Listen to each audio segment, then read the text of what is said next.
இட்லி, தோசை, பூரிக்கெல்லாம் சூப்பரா இருக்குங்க பன்னீர் கிரேவி. வாங்க எப்படின்ட்டு பார்க்கலாம். ஒரு பேன்ல கொஞ்சமா பட்டர் சேர்த்துட்டு, பட்டை, கிராம்பு, ஏலக்காய் எல்லாம் சேர்த்துட்டு, அது கூட சின்ன சின்னதா கட் பண்ண பூண்டு, வெங்காயம் எல்லாம் சேர்த்து வதங்கினதுக்கப்புறம் மிளகாத்தூள், மல்லித்தூள், கரம் மசாலா கொஞ்சமா சேர்த்துட்டுங்க, அதையும் வதக்கிடலாம். இந்த ஸ்டேஜ்ல ஒரு 3 தக்காளி அரைச்சு அதையும் உள்ள சேர்த்துக்கலாங்க.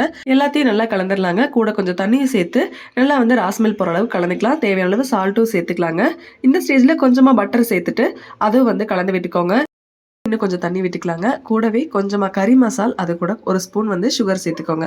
சேர்த்துட்டு அதை நல்லா கொதிக்க விட்டுடலாம். அந்த கேப்ல மிக்ஸி ஜார்ல 5, 6 முந்திரி, ஒரு ஸ்பூன் பொட்டுக்கடலை சேர்த்து தண்ணி விட்டு அரைச்ச அந்த பேஸ்ட்டை உள்ள சேர்த்துக்கலாங்க. கூடவே உங்களுக்கு தண்ணி கிரேவிக்கு எவ்வளோ தேவையோ அந்த அளவுக்கு சேர்த்துக்கோங்க. அது நல்லா ஒரு கொதி கொதிக்கிட்டுங்க. இந்த ஸ்டேஜ்ல பன்னீர் இந்த மாதிரி கட் பண்ணி ஆட் பண்ணிக்கலாம். கூடவே கொஞ்சமா கேப்சிகமும் ஆட் பண்ணியிருக்கேன். இது ரெண்டும் சேர்ந்து ஒரு 5 மினிட்ஸ் குக் பண்ணாலே போதும். சூப்பரா வெந்துடும். ஃபைனலா மல்லி இலை தூவி சுட சுட சர்வ் பண்ணுங்க.